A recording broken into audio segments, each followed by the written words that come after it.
A su presidente.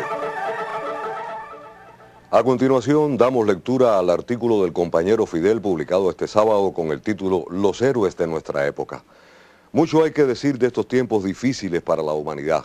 Hoy, sin embargo, es un día de especial interés para nosotros y quizás también para muchas personas. A lo largo de nuestra breve historia revolucionaria, desde el golpe artero del 10 de marzo de 1952 promovido por el imperio contra nuestro pequeño país, no pocas veces nos vimos en la necesidad de tomar importantes decisiones. Cuando ya no quedaba alternativa alguna, otros jóvenes de cualquier otra nación en nuestra compleja situación hacían o se proponían hacer lo mismo que nosotros. Aunque en el caso particular de Cuba, el azar, como tantas veces en la historia, jugó un papel decisivo. A partir del drama creado en nuestro país por Estados Unidos en aquella fecha, sin otro objetivo que frenar el riesgo de limitados avances sociales que pudieran alertar futuros de cambios radicales en la propiedad yanqui en que había sido convertida Cuba, se engendró nuestra revolución socialista. La Segunda Guerra Mundial, finalizada en 1945, consolidó el poder de Estados Unidos como principal potencia económica y militar y convirtió a ese país, cuyo territorio estaba distante de los campos de batalla, en el más poderoso del planeta.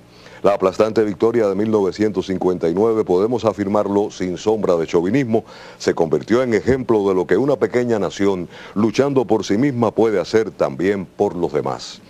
Los países latinoamericanos, con un mínimo de honrosas excepciones, se lanzaron tras las migajas ofrecidas por Estados Unidos. Por ejemplo, la cuota azucarera de Cuba, que durante casi un siglo y medio abasteció a ese país en sus años críticos, fue repartida entre productores ansiosos de mercados en el mundo. El ilustre general norteamericano que presidía entonces ese país, Dwight D. Eisenhower, había dirigido las tropas coaligadas en la guerra en que liberaron, a pesar de contar con poderosos medios, solo una pequeña parte de la Europa ocupada por los nazis. El sustituto del presidente Roosevelt, Harry G. Truman, resultó ser el conservador tradicional que en Estados Unidos suele asumir tales responsabilidades políticas en los años difíciles. La Unión de Repúblicas Socialistas Soviéticas, que constituyó hasta fines del pasado siglo XX, la más grandiosa nación de la historia en la lucha contra la explotación despiadada de los seres humanos, fue disuelta y sustituida por una federación que redujo la superficie de aquel gran estado multinacional en no menos de 5.500.000 kilómetros cuadrados. Algo, sin embargo, no pudo ser disuelto: el espíritu heroico del pueblo ruso, que unido a sus hermanos del resto de la URSS ha sido capaz de preservar una fuerza tan poderosa que junto a la República Popular China y países como Brasil, India y Sudáfrica constituyen un grupo con el poder necesario para frenar el intento de recolonizar el planeta. Dos ejemplos ilustrativos de estas realidades los vivimos en la República Popular de Angola. Cuba, como otros muchos países socialistas y movimientos de liberación, colaboró con ella y con otros que luchaban contra el dominio portugués en África. Este se ejercía de forma administrativa directa con el apoyo de sus aliados. La solidaridad con Angola era uno de los puntos esenciales del movimiento de países no alineados y del campo socialista. La independencia de ese país se hizo inevitable y era aceptada por la comunidad mundial. El Estado racista de Sudáfrica y el gobierno corrupto del antiguo Congo belga, con el apoyo de aliados europeos, se preparaban esmeradamente para la conquista y el reparto de Angola. Cuba, que desde hacía años cooperaba con la lucha de ese pueblo, recibió la solicitud de Agostinho Neto para el entrenamiento de sus fuerzas armadas que, instaladas en Luanda, la capital del país, debían estar listas para su toma de posesión oficialmente establecida para el 11 de noviembre de 1975. Los soviéticos, fieles a sus compromisos, les habían suministrado equipos militares y esperaban solo el día de la independencia para enviar a los instructores. Cuba, por su parte, acordó el envío de los instructores solicitados por Neto. El régimen racista de Sudáfrica, condenado y despreciado por la opinión mundial, decide adelantar sus planes y envía fuerzas motorizadas en vehículos blindados, dotados de potente artillería que, tras un avance de cientos de kilómetros a partir de su frontera, atacó el primer campamento de instrucción donde varios instructores cubanos murieron en resistencia. Tras varios días de combate sostenidos por aquellos valerosos instructores junto a los angolanos, lograron detener el avance de los sudafricanos hacia Luanda, la capital de Angola, a donde había sido enviado por aire un batallón de tropas especiales del Ministerio del Interior, transportado desde La Habana en los viejos aviones Britannia de nuestra línea aérea. Así comenzó aquella épica lucha en aquel país de África Negra, tiranizado por los racistas blancos, en la que batallones de infantería motorizada y brigadas de tanques, artillería blindada y medios adecuados de lucha rechazaron a las fuerzas racistas de Sudáfrica y las obligaron a retroceder hasta la misma frontera donde habían partido. No fue únicamente ese año 1975 la etapa más peligrosa de aquella contienda. Esta tuvo lugar aproximadamente 12 años más tarde en el sur de Angola. Así, lo que parecía el fin de la aventura racista en el sur de Angola era solo el comienzo. Pero al menos habían podido comprender que aquellas fuerzas revolucionarias de cubanos blancos, mulatos y negros, junto a los soldados angolanos, eran capaces de hacer tragar el polvo de la derrota a los supuestamente invencibles racistas. Tal vez confiaron entonces en su tecnología, sus riquezas y el apoyo del imperio dominante. Aunque no fuese nunca nuestra intención, la actitud soberana de nuestro país no dejaba de tener contradicciones con la propia URSS, que tanto hizo por nosotros en días realmente difíciles, cuando el corte de los suministros de combustible a Cuba desde Estados Unidos nos habría llevado a un prolongado y costoso conflicto con la poderosa potencia del norte. Desaparecido ese peligro, no, el dilema era decidirse a ser libres o resignarse a ser esclavos del poderoso imperio vecino. En situación tan complicada como el acceso de Angola a la independencia, en lucha frontal contra el neocolonialismo, era imposible que no surgieran diferencias en algunos aspectos, de los que podían derivarse consecuencias graves para los objetivos trazados, que en el caso de Cuba, como parte en esa lucha, tenía el derecho y el deber de conducirla al éxito. Siempre que a nuestro juicio cualquier aspecto de nuestra política internacional podía chocar con la política estratégica de la URSS, hacíamos lo posible por evitarlo. Los objetivos comunes exigían de cada cual el respeto a los méritos y experiencias de cada uno de ellos. La modestia no está reñida con el análisis serio de la complejidad e importancia de cada situación, aunque en nuestra política siempre fuimos muy estrictos con todo lo que se refería a la solidaridad con la Unión Soviética. En momentos decisivos de la lucha en Angola contra el imperialismo y el racismo, se produjo una de esas contradicciones que se derivó de nuestra participación directa en aquella contienda y del hecho de que nuestras fuerzas no solo luchaban, sino que también instruían cada año a miles de combatientes angolanos a los cuales apoyábamos en su lucha contra las fuerzas pro-yanquis y pro-racistas de Sudáfrica. Un militar soviético era el asesor del gobierno y planificaba el empleo de las fuerzas angolanas. Discrepábamos, sin embargo, en un punto, y por cierto, importante: la reiterada frecuencia con que se defendía el criterio erróneo de emplear en aquel país las tropas angolanas mejor entrenadas a casi 1.500 kilómetros de distancia de Luanda, la capital, por la concepción propia de otro tipo de guerra, nada parecida a la de carácter subversivo y guerrillera de los contrarrevolucionarios angolanos. En realidad no existía una capital de la UNITA, ni Savimbi tenía un punto donde resistir. Se trataba de un señuelo de la Sudáfrica racista, que servía solo para atraer hacia allí las mejores y más suministradas tropas angolanas para golpearlas a su antojo. Nos oponíamos, por tanto, a tal concepto que más de una vez se aplicó, hasta la última, en la que se demandó golpear al enemigo con nuestras propias fuerzas, lo que dio lugar a la batalla de Cuito-Cuanavale. Diré que aquel prolongado enfrentamiento militar contra el ejército sudafricano se produjo a raíz de la última ofensiva contra la supuesta capital de Savimbi, en un lejano rincón de la frontera de Angola, Sudáfrica y la Namibia ocupada, hacia donde las valientes fuerzas angolanas, partiendo de Cuito-Cuanavale, antigua base militar desactivada de la OTAN, aunque bien equipadas con los más nuevos carros blindados, tanques y otros medios de combate, iniciaban su marcha de cientos de kilómetros hacia la supuesta capital contrarrevolucionaria. Nuestros audaces pilotos de combate los apoyaban con los MiG-23 cuando estaban todavía dentro de su radio de acción. Cuando rebasaban aquellos límites, el enemigo golpeaba fuertemente a los valerosos soldados de la FAPLA con sus aviones de combate, su artillería pesada y sus bien equipadas fuerzas terrestres, ocasionando cuantiosas bajas en muertos y heridos. Pero esta vez se dirigían en su persecución de las golpeadas brigadas angolanas hacia la antigua base militar de la OTAN. Las unidades angolanas retrocedían en un frente de varios kilómetros de ancho, con brechas de kilómetros de separación entre ellas. Dada la gravedad de las pérdidas y el peligro que podía derivarse de ellas, con seguridad se produciría la solicitud habitual del asesoramiento al presidente de Angola para que apelara al apoyo cubano, y así ocurrió. La respuesta firme esta vez fue que tal solicitud se aceptaría solo si todas las fuerzas y medios de combate angolanos en el Frente Sur se subordinaban al mando militar cubano. El resultado inmediato fue que se aceptaba aquella condición. Con rapidez se movilizaron las fuerzas en función de la batalla de Cuito-Cuanavale, donde los invasores sudafricanos y sus armas sofisticadas se estrellaron contra las unidades blindadas, la artillería convencional y los MiG-23, tripulados por los audaces pilotos de nuestra aviación. La artillería, tanques y otros medios angolanos ubicados en aquel punto que carecían de personal, fueron puestos en disposición combativa por personal cubano. Los tanques angolanos que en su retirada no podían vencer el obstáculo del caudaloso río Queve al este de la antigua base de la OTAN, cuyo puente había sido destruido semanas antes por un avión sudafricano sin piloto cargado de explosivos, fueron enterrados y rodeados de minas antipersonal y antitanques. Las tropas sudafricanas que avanzaban se toparon a poca distancia con una barrera infranqueable contra la cual se estrellaron. De esa forma, con un mínimo de bajas y ventajosas condiciones, las fuerzas sudafricanas fueron contundentemente derrotadas en aquel territorio angolano. Pero la lucha no había concluido. El imperialismo, con la complicidad de Israel, había convertido a Sudáfrica en un país nuclear. A nuestro ejército le tocaba por segunda vez el riesgo de convertirse en un blanco de tal arma.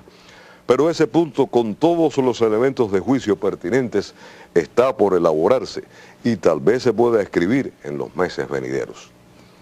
¿Qué sucesos ocurrieron anoche que dieron lugar a este prolongado análisis? Dos hechos, a mi juicio, de especial trascendencia. La partida de la primera brigada médica cubana hacia África a luchar contra el ébola. El brutal asesinato en Caracas, Venezuela, del joven diputado revolucionario Robert Serra. Ambos hechos reflejan el espíritu heroico y la capacidad de los procesos revolucionarios que tienen lugar en la patria de José Martí y en la cuna de la libertad de América, la Venezuela heroica de Simón Bolívar y Hugo Chávez. Cuántas asombrosas lecciones encierran estos acontecimientos. Apenas las palabras alcanzan para expresar el valor moral de tales hechos ocurridos casi simultáneamente. No podría jamás creer que el crimen del joven diputado venezolano sea obra de la casualidad. Sería tan increíble y de tal modo ajustado a la práctica de los peores organismos yanquis de inteligencia, que la verdadera casualidad fuera que el repugnante hecho no hubiera sido realizado intencionalmente, más aún cuando se ajusta absolutamente a lo previsto y anunciado por los enemigos de la revolución venezolana. De todas formas, me parece absolutamente correcta la posición de las autoridades venezolanas de plantear la necesidad de investigar cuidadosamente el carácter del crimen. El pueblo, sin embargo, expresa conmovido su profunda convicción sobre la naturaleza del brutal hecho de sangre. El envío de la primera brigada médica a Sierra Leona, señalado como uno de los puntos de mayor presencia de la cruel epidemia de ébola, es un ejemplo del cual un país puede enorgullecerse, pues no es posible alcanzar en este instante un sitial de mayor honor y gloria. Si nadie tuvo la menor duda de que los cientos de miles de combatientes que fueron a Angola y a otros países de África o América prestaron a la humanidad un ejemplo que no podrá borrarse nunca de la historia humana, menos dudaría que la acción heroica del ejército de batas blancas ocupará un altísimo lugar de honor en esa historia. No serán los fabricantes de armas letales los que alcancen merecido honor. Ojalá el ejemplo de los cubanos que marchan al África prenda también en la mente y el corazón de otros médicos en el mundo, especialmente de aquellos que poseen más recursos, practiquen una religión u otra, o la convicción más profunda del deber de la solidaridad humana. Es dura la tarea de los que marchan al combate contra el ébola y por la supervivencia de otros seres humanos, aún al riesgo de su propia vida. No por ello debemos dejar de hacer lo imposible por garantizarle a los que tales deberes cumplan el máximo de seguridad en las tareas que desempeñen y en las medidas a tomar para protegerlos a ellos y a nuestro propio pueblo de esta u otras enfermedades y epidemias. El personal que marcha al África nos está protegiendo también a los que aquí quedamos, porque lo peor que puede ocurrir es que tal epidemia u otras peores se extiendan por nuestro continente o en el seno del pueblo de cualquier país del mundo donde un niño, una madre o un ser humano pueda morir. Hay suficientes médicos en el planeta para que nadie tenga que morir por falta de asistencia. Es lo que deseo expresar. Honor y gloria para nuestros valerosos combatientes por la salud y la vida. Honor y gloria para el joven revolucionario venezolano Robert Serra junto a la compañera María Herrera. Estas ideas se las escribí el 2 de octubre cuando supe ambas noticias, pero preferí esperar un día más para que la opinión internacional se informara bien y pedirle a Granma que lo publicara el sábado. Fidel Castro Ruz, octubre 2 de 2014, 8:47, pasado meridiano.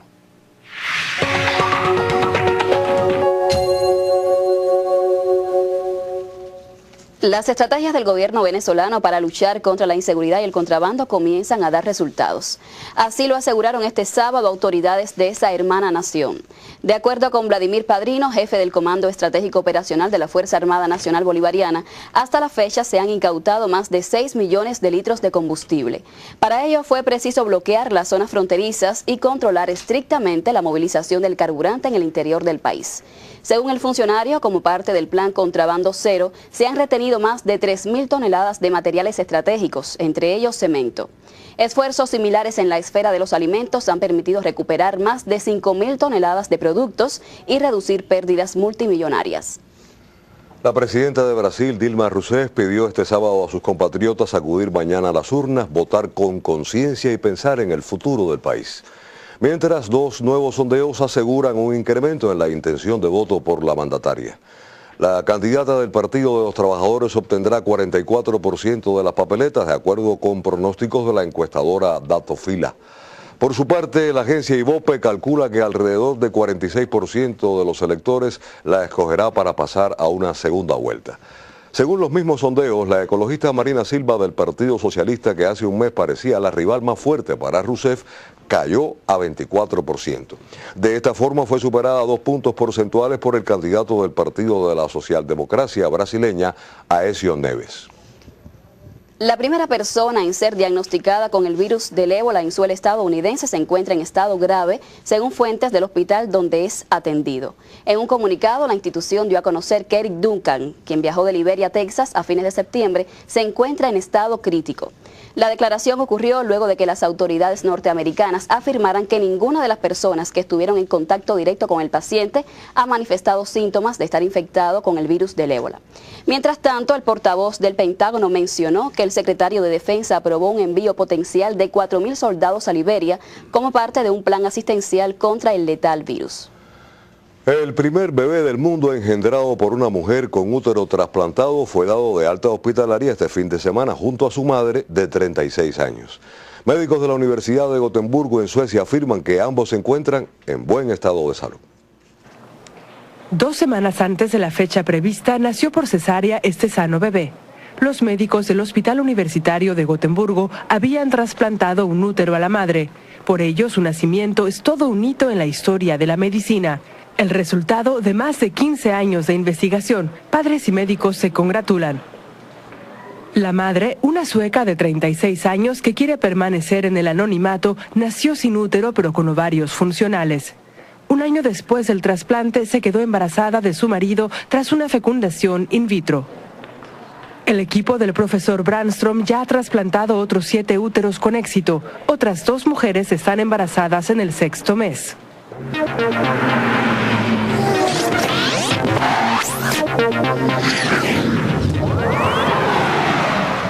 Saludos amigos del deporte. El líder ciego de Ávila extendió esta tarde a 8 su cadena de éxitos al disponer de Matanzas. En tanto, el espirituano Ismael Jiménez pintó de blanco a Artemisa al continuar este sábado la Serie Nacional de Béisbol.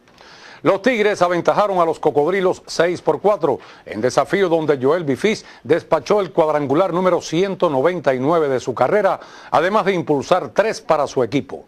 Denis Castillo, con relevo de 3 entradas con 1 limpia y 4 hits, llevó a su expediente el éxito. Joan Higuera encajó su primer revés al permitir 4 limpias en 5 2/3. Ismael Jiménez dio una clase magistral de picheo, con trabajo completo, solo 5 indiscutibles, 8 ponches y 2 boletos para blanquear a los cazadores. El choque se decidió en el 7º al marcar los gallos todas sus carreras. Jorge Enrique Mendoza impulsó 2 por los ganadores, al tiempo que Yulieski González caía derrotado. Las Tunas, con ataque de 12 imparables, fue superior a la Isla 6-2 en juegos sin errores. Otro relevista, Josbel Alarcón, fue triunfador esta tarde, mientras que el cerrador Carlos Juan Viera se llevó su tercer salvamento.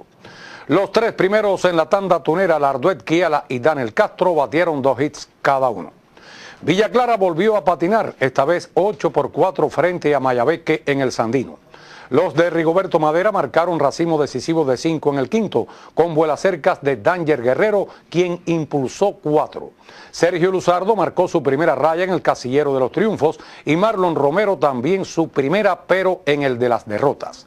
Cienfuegos anotó 6 veces en los últimos 2 episodios, pero se quedó corto para sucumbir frente a Guantánamo 10-7, en desafío donde se conectaron 25 imparables, 14 de ellos por los triunfadores. Dispararon 3 indiscutibles, Julio Pablo Martínez, que sigue muy bien, y Robert Luis Delgado. Este último remolcó 4 para los indios. En el Cándido Industriales volvió al sendero de las victorias al disponer de Camagüey, que se hundió más en el sótano. El encuentro finalizó 3-2, ganó Jan Rendón y perdió Frank Madan con salvamento de Joandri Portal. El juego Holguín y Santiago de Cuba está en desarrollo en estos momentos. En el sexto, Santiago va adelante 1-0. En otros temas, el gran maestro cubano Leinier Domínguez inclinó su rey hoy en 40 movidas frente a su homólogo ruso Sergei Karyakin en la tercera ronda del Gran Prix Mundial de Ajedrez que se disputa en Bakú. Leinier suma solo un punto con 2 tablas y un fracaso y mañana será rival del israelí Boris Gelfand. Y Cuba debutará contra Trinidad y Tobago este domingo en el inicio de la Copa Panamericana de Voleibol Sub-23, rama masculina, que tendrá su sede en la Ciudad Deportiva. Y de último minuto llegó a la patria el granmense Alfredo Despaine, de gran actuación en la Liga Profesional Japonesa de Béisbol. Deportes, emisión estelar. En el Centro de Electromedicina de Las Tunas se han recuperado 79 riñones artificiales.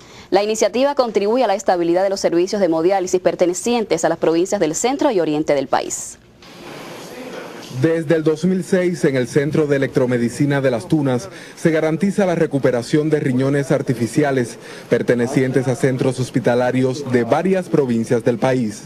La rehabilitación de los equipos inició gracias a una exitosa alternativa impulsada por técnicos e ingenieros de la institución para mantener cada 2 días los servicios de hemodiálisis a pacientes con insuficiencia renal crónica. Hasta septiembre del presente año, en el centro se repararon equipos provenientes de las provincias de Guantánamo, Holguín y Ciego de Ávila. En el Centro de Electromedicina de Las Tunas se recuperan también equipos de esterilización e imaginología, sillones dentales, camillas y sillas de ruedas. Reinier Pupo y Gianni López Brito, Sistema Informativo de la Televisión Cubana. La Terminal 3 del Aeropuerto Internacional José Martí reabrió el acceso a los acompañantes de los pasajeros, según reflejaron hoy diversos medios de prensa. El acceso a las salas de espera de acompañantes de los pasajeros que acuden a la Terminal 3 del Aeropuerto Internacional José Martí quedó reabierto. En el segundo semestre del 2013 se inició una reparación capital prohibiéndose el acceso de los acompañantes para facilitar la actividad constructiva y brindar más espacio de desplazamiento a los pasajeros, según informaron las autoridades aeroportuarias en ese momento. Datos ofrecidos por la web Cuba Debate refieren que desde inicios de julio del año pasado, la terminal destinada a recibir y despachar los vuelos internacionales comenzó la reparación con el montaje y puesta en funcionamiento de nuevas pasarelas panorámicas, aumento de mostradores y mejoras operativas para favorecer también el ahorro de agua, energía eléctrica, iluminación y climatización. Directivos de la instalación explicaron además que se trabajaría en la ampliación de la plataforma de la zona este para ubicar aviones de gran porte. Esfuerzos para aumentar la modernización de esta terminal y ofrecer un servicio de mayor calidad y más eficiente. Niurka Damaris, Sistema Informativo de la Televisión Cubana.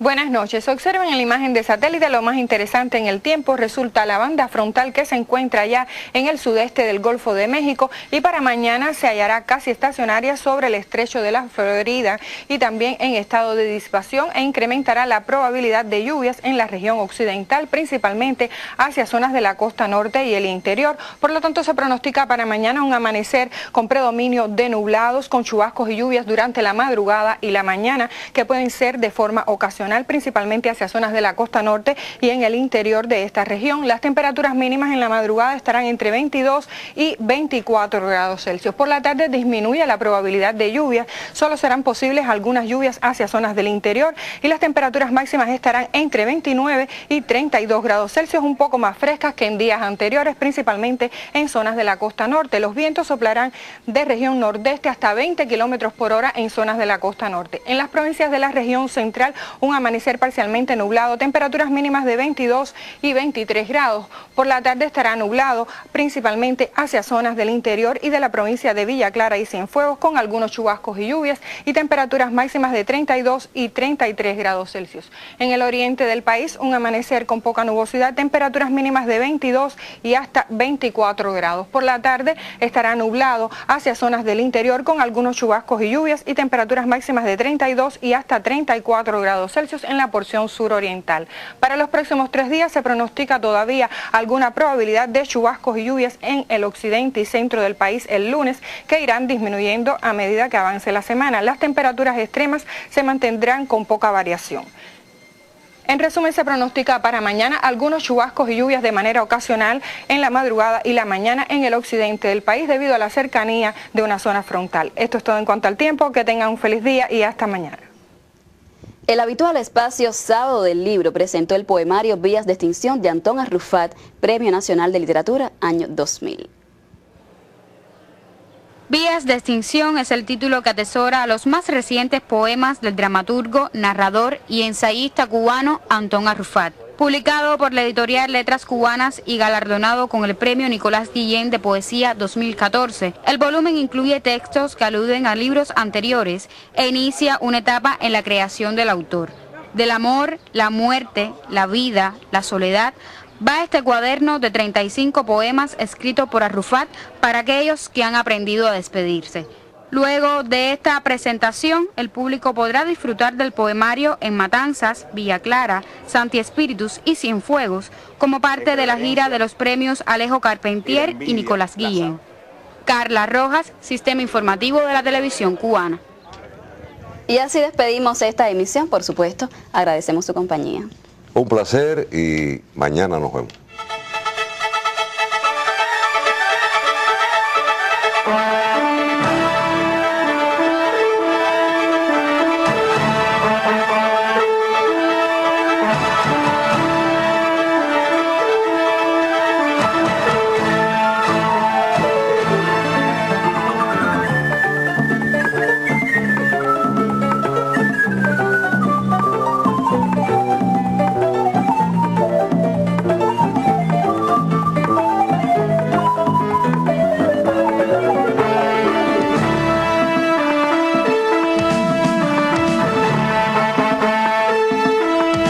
Muchos países socialistas y movimientos de liberación, colaboró con ella y con otros que luchaban contra el dominio portugués en África.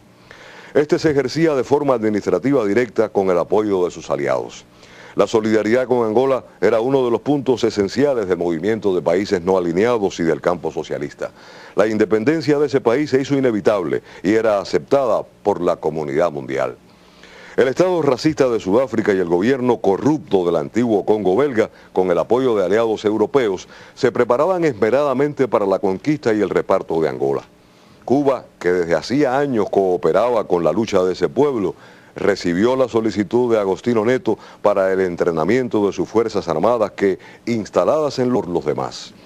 Los países latinoamericanos, con un mínimo de honrosas excepciones, se lanzaron tras las migajas ofrecidas por Estados Unidos. Por ejemplo, la cuota azucarera de Cuba, que durante casi un siglo y medio abasteció a ese país en sus años críticos, fue repartida entre productores ansiosos de mercados en el mundo. El ilustre general norteamericano que presidía entonces ese país, Dwight D. Eisenhower, había dirigido las tropas coaligadas en la guerra en que liberaron, a pesar de contar con poderosos medios, solo una pequeña parte de la Europa ocupada por los nazis. El sustituto del presidente Roosevelt, Harry G. Truman, resultó ser el conservador tradicional que en Estados Unidos suele asumir tales responsabilidades políticas en los años difíciles. La Unión de Repúblicas Socialistas soberana a su presidente. A continuación damos lectura al artículo del compañero Fidel publicado este sábado con el título Los héroes de nuestra época. Mucho hay que decir de estos tiempos difíciles para la humanidad.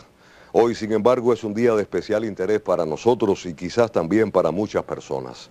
A lo largo de nuestra breve historia revolucionaria, desde el golpe artero del 10 de marzo de 1952 promovido por el imperio contra nuestro pequeño país, no pocas veces nos vimos en la necesidad de tomar importantes decisiones. Cuando ya no quedaba alternativa alguna, otros jóvenes de cualquier otra nación en nuestra compleja situación hacían o se proponían hacer lo mismo que nosotros.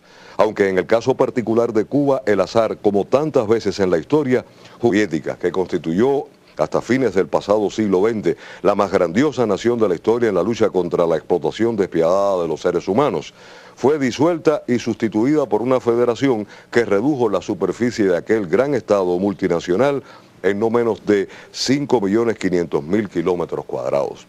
Algo, sin embargo, no pudo ser disuelto: el espíritu heroico del pueblo ruso, que unido a sus hermanos del resto de la URSS ha sido capaz de preservar una fuerza tan poderosa que junto a la República Popular China y países como Brasil, India y Sudáfrica constituyen un grupo con el poder necesario para frenar el intento de recolonizar el planeta. Dos ejemplos ilustrativos de estas realidades los vivimos en la República Popular de Angola. Cuba jugó un papel decisivo. A partir del drama creado en nuestro país por Estados Unidos en aquella fecha, sin otro objetivo que frenar el riesgo de limitados avances sociales que pudieran alertar futuros de cambios radicales en la propiedad yanqui en que había sido convertida Cuba, se engendró nuestra revolución socialista. La Segunda Guerra Mundial, finalizada en 1945, consolidó el poder de Estados Unidos como principal potencia económica y militar y convirtió a ese país, cuyo territorio estaba distante de los campos de batalla, en el más poderoso del planeta. La aplastante victoria de 1959, podemos afirmarlo sin sombra de chauvinismo, se convirtió en ejemplo de lo que una pequeña nación, luchando por sí misma, puede hacer también por